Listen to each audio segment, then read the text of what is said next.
1위가 뭐예요? 우리나라 사망원의 1위가 암, 2등이 심장질환, 3등이 뭘까요? 폐렴입니다. 폐렴 같은 경우는 전신 쇠약이 돼요. 말라 죽는 겁니다. 그러니까 숨을 못 쉬어서 죽는 거예요. 서서히 질식으로 돌아가시게 됩니다. 이거 너무나 은근하게 진행되기 때문에. 안녕하세요. 서울대학교 의과대학 유성호입니다. 오늘은 겨울이라 날씨가 무척 춥죠. 저도 여기 스튜디오에 오는데 매우 추워서 목도리까지 하고 또 두꺼운 옷을 입고 왔는데요. 또 눈도 오고 뭐 이러다 보니까 감기, 독감, 폐렴 뭐 이런 것들이 요즘 많이 있고, 특히 요즘에 독감이 대유행이라고 해서 또 사망자도 많이 늘어나고 있다, 이런 얘기가 언론을 통해서 많이 나오고 있죠. 그래서 오늘은 폐에 대해서 조금 아주 기본적인 거를 말씀드린 다음에 독감과 감기와 독감이 어떻게 다른가, 우리가 이제 많이 헷갈려 하기도 하고요. 또 폐렴은 뭐고, 근데 왜 독감에 걸리면 돌아가신 분이 생길까, 뭐 이런 것들을 한번 간단하게 여러분은 살펴보도록 하겠습니다. 오늘 폐 시리즈를 시작해서 폐에 있는 여러분 잘 아시지만 제일 무서운 병이 폐암이고, 폐암 말고도 또 만성 폐쇄성 폐질환, 이런 무서운 병이 있는데 이런 것들도 또 여러분한테 설명드릴 기회가 있을 것 같습니다. 우선 폐는 호흡기를 이루는 주요 장기죠. 우리가 보통 호흡을 할 때 여러분 가장 먼저 쓰는 기관이 어디죠? 코죠. 코로 하고 숨을 들이마시면 코에서 이렇게 후두라는 데, 목 안쪽에 또 기도, 기관지 이렇게 쭉 내려가다가 이제 폐로 가게 되는데, 폐는 우리가 호흡을 할 결정적으로 담당하는 기관인데, 호와 흡이 들이마시는 거고, 호가 호 하니까 내쉬는 거, 그래서 호흡이잖아요. 호흡이란 게 결국 산소와 이산화탄소를 교환하는 거예요. 우리 몸은 거대한 화학 공장이라고 그랬잖아요. 그 부산물 중에 하나가 이산화탄소예요. CO2.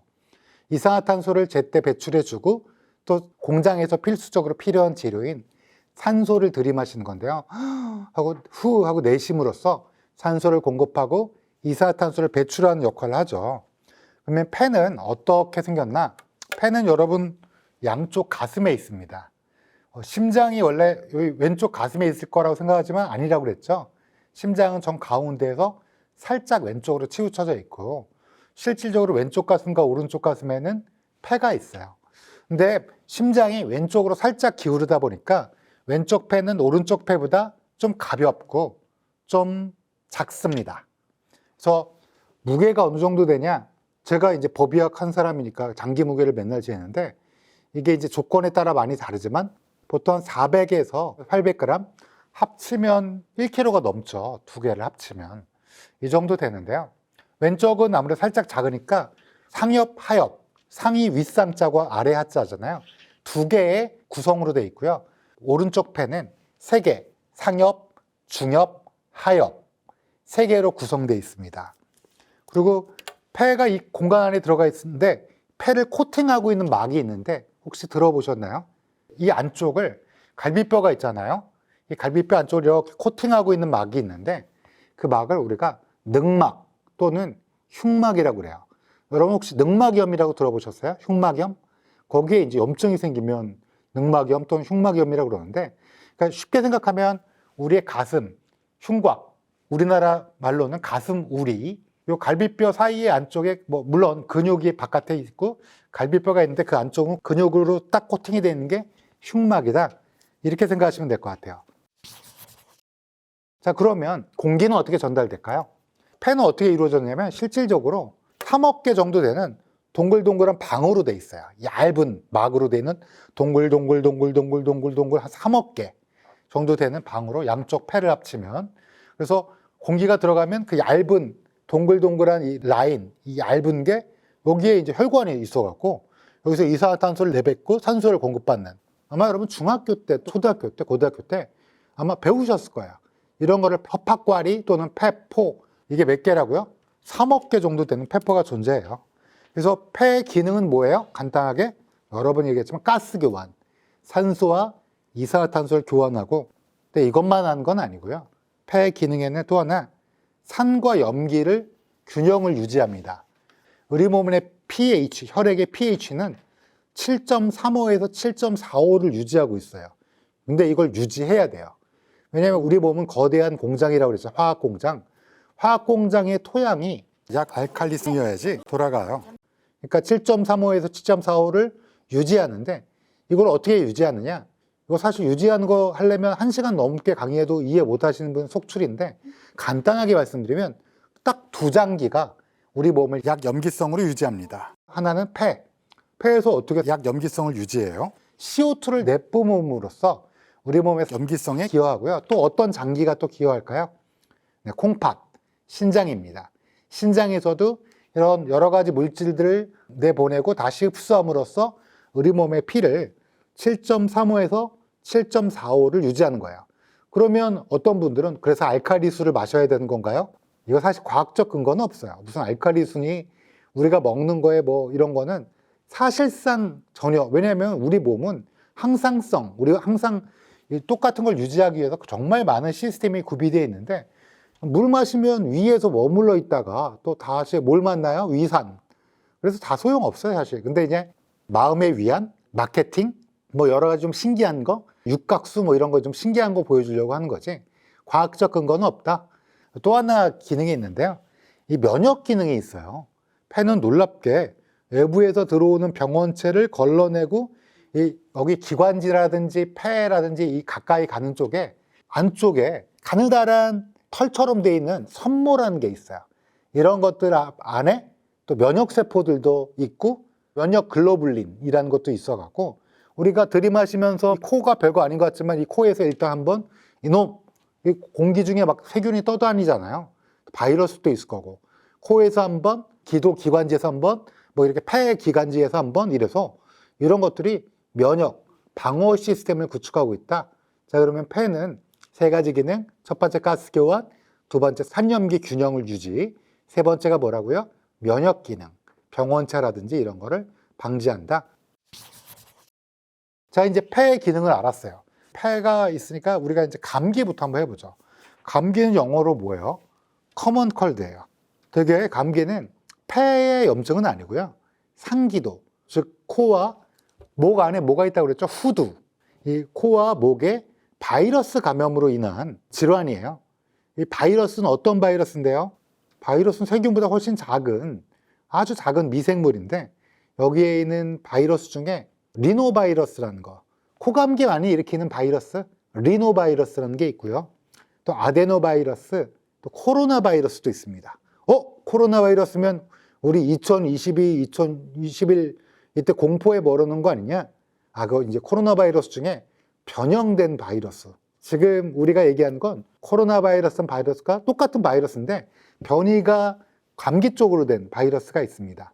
그래서 이런 바이러스들에 의해서 감기에 걸리는데 코와 목에 염증이니까 콧물, 목이 간질간질, 그러니까 어떻게 재채기 뭐 이런 걸 하다가 아무래도 염증을 일으키니까 코막힘, 그 다음에 열이 약간 오르는 걸 뭐라고 그래요?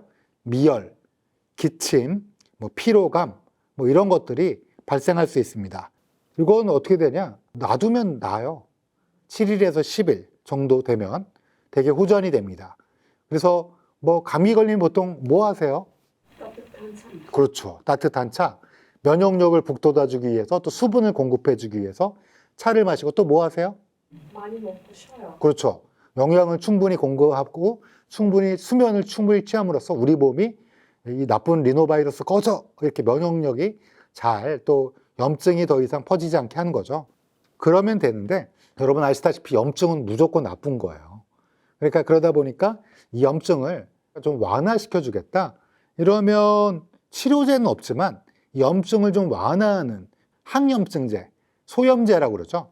뭐 아세트아미노펜, 에드빌, 뭐 이부프로펜 뭐 이런 것들을 먹게 되고 그래서 통증과 열을 완화하게 되고 코감기가 너무 심하다. 항히스타민제 같은 걸 먹음으로써 또 코에 뿌리는 스프레이 제제 있죠. 그런 걸 뿌림으로써 증상을 완화해서 우리가 충분히 쉬어야 된다. 그러면 왜 감기를 이렇게 뭐 염증제도 먹고 이러냐? 이게 차를 마시고 푹 쉬어주고 밥 잘 먹고 이러면 좋은데 또 몸이 약한 분들 있잖아요. 근데 감기에 걸려서 이게 제대로 염증이 쫙 퍼지게 되면 몸이 더 약해지면 다른 바이러스가 또 들어올 수도 있어요. 특히 이런 겨울철에, 특히 요즘 같은 때는 어떤 바이러스? 독감 바이러스가 들어오게 되면 그때는 어때요? 와, 그때는 진짜 큰일이에요. 독감은 또 감기랑 완전히 다른 거예요. 감기는 어때요?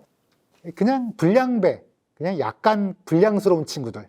아주 나쁘진 않은데 그래도 이제 좀 제압을 해줘야 되는 그 정도인데 그래서 약을 먹는 거죠. 그래서 감기가 있다 싶으면 약국에 가서 약사님께 대증치료제를 했던지 조금 내가 몸이 좀 안 좋다 그러면 병원에 가서 꼭 의사 선생님한테 치료를 받으시는 게 좋겠다. 안 걸리려면 어떻게 하냐? 손을 잘 씻으면 돼요. 왜냐면 바이러스니까 또 어떻게 해요? 마스크를 쓰고 또 평소에 잠도 좀 푹 자고 운동도 좀 규칙적으로 하고 식사. 뭐 아무리 좋은 음식이라도 이제 파는 것보다는 집에서 뭐 부모님이랑 같이 사시면 부모님이 만들어주신 거 또 혼자 사시면 혼자서라도 좀 영양분이 있고 좋은 음식을 드시는 게 좋을 것 같다. 많은 분들이 비타민C를 물어보세요. 비타민C는 저 개인적으로는 뭐 의학적으로는 논쟁이 많습니다만 저 개인적으로는 면역력 강화에 도움이 될 수 있다 이렇게 생각하고 뭐 감기를 예방한다라고는 생각할 수는 없어요. 왜냐하면 바이러스를 막지는 못하거든요. 그렇지만 평소에 자신의 건강과 면역력을 위해서는 좋지 않을까 이런 생각합니다. 자, 감기는 그냥 간단히 그냥 약간 불량 친구, 불량한 근데 뭐 그렇게 나쁜 사람은 아닌 거. 근데 이제 나쁜 놈이 있습니다. 독감이에요. 독감은 무슨 바이러스인가? 우리가 아까 감기는 뭐 리노바이러스, 아데노바이러스, 뭐 코로나 바이러스 이렇게 말씀드렸는데 독감은 인플루엔자 바이러스입니다. 인플루엔자 바이러스는 A형과 B형이 있어요. 뭐 독감을 영어로도 인플루엔자라고 하죠. 이 인플루엔자 바이러스는 감기보다 증상이 훨씬 심하고 전염력이 어마어마하게 강해요. 공기 중에 퍼지는 게 있기 때문에 그래서 독감에 걸리면 주변 사람에게도 감염성이 높기 때문에 여러 가지 문제를 일으킬 수 있죠. 보통 어떻게 생기느냐? 급격하게 발병합니다. 감기는 으실으실 조금 몸이 안 좋다. 전조 증상이 있어요. 그러다가 코도 좀 막히는 것 같고 뭔가 좀 안 좋아지면 약 먹어야겠다라든지 뭐 이렇게 하잖아요. 급격하게 발병합니다. 어떤 증상이 있느냐? 고열. 아까는 미열이라고 그랬잖아요. 근데 이건 막 고열이 오고 오한, 오들오들 떱니다. 거기에다가 심한 근육통과 관절통을 일으키고 극심한 피로감, 두통, 메스꺼림, 그다음에 뭐 설사가 있는 경우도 있고요. 여하튼 전반적으로 몸이 좀 안 좋아져요. 독감으로 최근에 아마 사망자가 늘었다는 얘기를 들으셨는데 아니 얘도 바이러스인데 왜 죽나요? 물어보시면 독감 자체보다도 독감으로 인한 합병증이 무섭습니다. 이 독감은 어때요? 발열, 오한 뭐 이러면서 막 오들오들 떨고 뭐 근육통 생기고 온몸에 염증이 퍼지면서 전신 면역력이 약화돼요. 그럴 때 생길 수 있는 건 폐렴입니다. 폐렴이란 건 아까 폐포에 방방방방 폐포에 염증이 가득 차는 거예요. 이거는 뭐 꼭 바이러스뿐만 아니라 박테리아가 이런 염증을 일으킬 수도 있고요. 곰팡이, 뭐 다양한 병원체에 의해서 생길 수가 있는데 이거는 또 독감보다 더 왜냐하면 독감은 전신 염증이긴 한데 폐렴은 폐의 중요한 기능이 뭐라고요? 산소와 이산화탄소를 교환해주고 7.35에서 7.45의 약 염기성을 유지해주는 필수적인 장기인데 또 면역력 중요한 평소에. 근데 얘네가 망가지면 어떻게 돼요?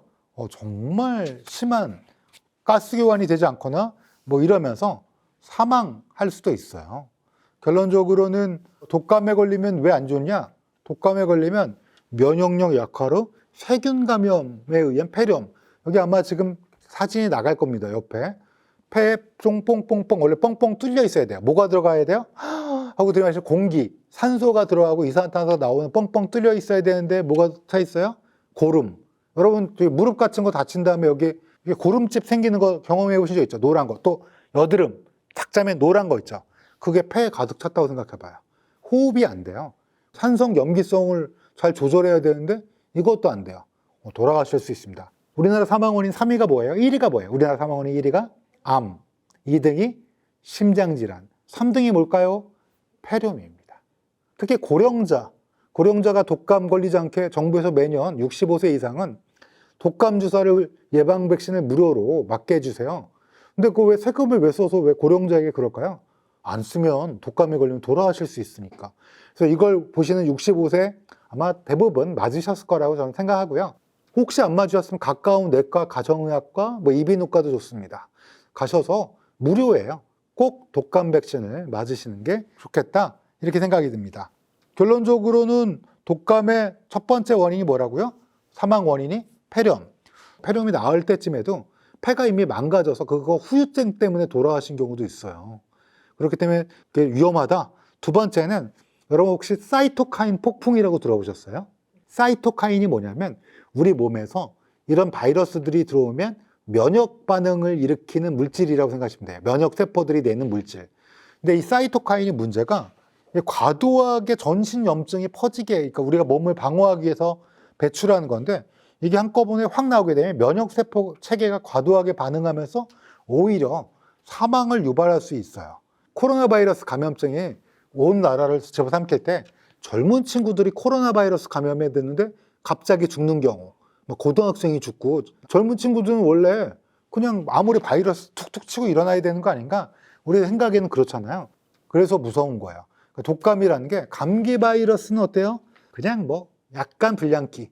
근데 얘는 진짜 나쁜 놈이라 우리가 최선을 다해서 싸우다가 폐렴에 걸릴 수도 있고요. 또 사이토카인 폭풍이 있을 수도 있고요.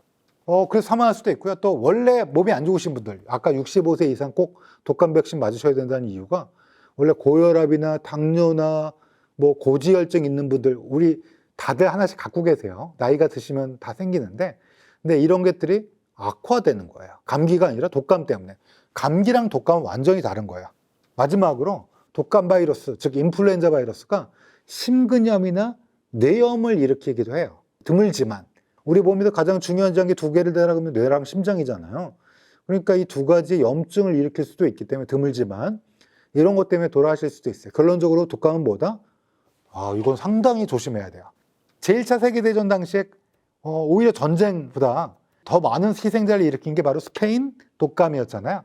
사실 스페인에서 발생한 건 아닌데, 근데 이제 억울하죠, 스페인 입장에선.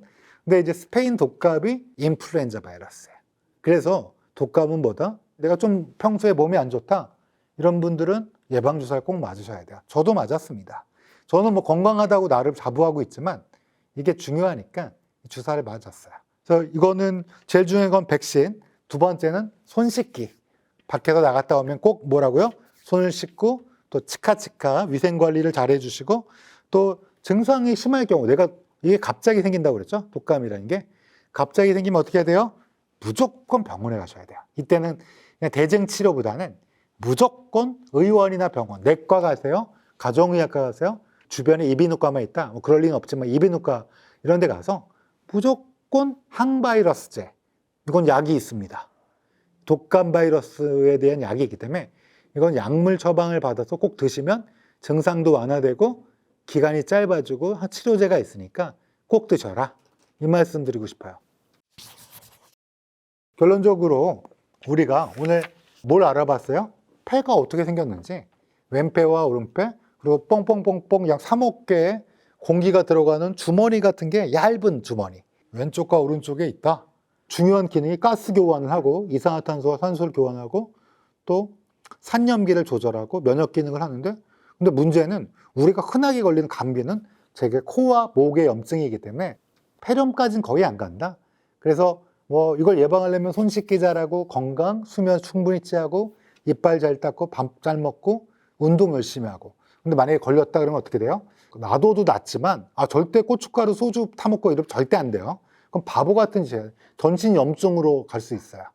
근데 감기도 자칫 허약한 사람들에겐 폐렴이나 독감 바이러스가 또 침입할 수 있는 면역력 약화를 유발할 수 있기 때문에 몸이 안 좋다 그러면 대증치료제를 사드시던지 약국에 상담하시고 약사님과, 좀 더 심하면 의원에 가셔서 또는 병원에 가셔서 반드시 처방을 받고 치료를 받아라. 근데 만약에 독감이다. 독감은 어때요? 갑자기 생기는 근육통을 동반한 뭐 고열, 오한 뭐 이런 거니까 이럴 때는 어떻게 된다? 반드시 병원에 가라. 왜? 죽을 수도 있다. 왜? 제가 법의학자니까 죽을 수도 있다. 왜? 폐렴 걸릴 수도 있어요. 이것 때문에 전신이 약해지면서.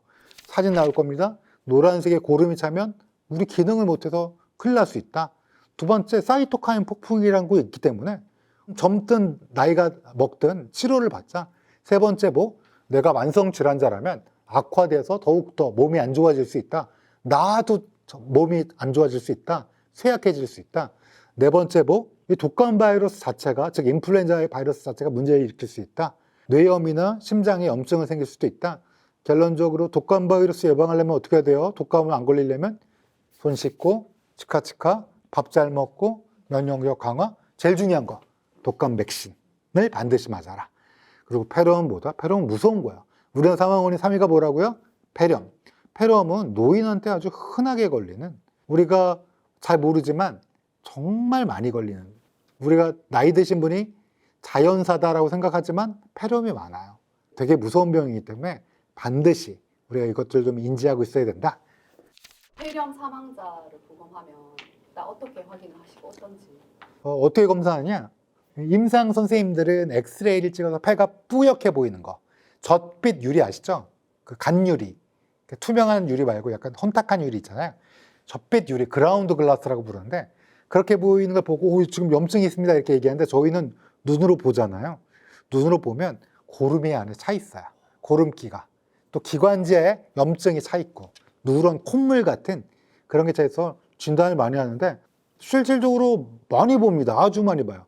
되게 병원에 안 가시고 끙끙 앓고 있다가 돌아가신 분 보면 병원에 가셨어야 되는데, 이게 세균성 폐렴이면 항생제 쓰고 또 병원에서 충분한 수액 공급이라든지 여러 가지 대증 치료를 함께 하면 충분히 나을 수도 있는데, 병원에 못 가시는 분들, 좀 안타깝게 외국인 분들, 불법 체류자인 분들도 있고요. 또 노인분들도 많고요.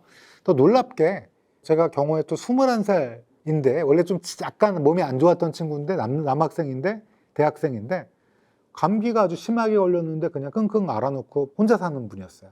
그 지방에서 서울로 올라가는 친구인데, 이거 병원에 갔으면 어땠을까 이런 생각이 들 정도로 안타까웠던 사연도 있었고요.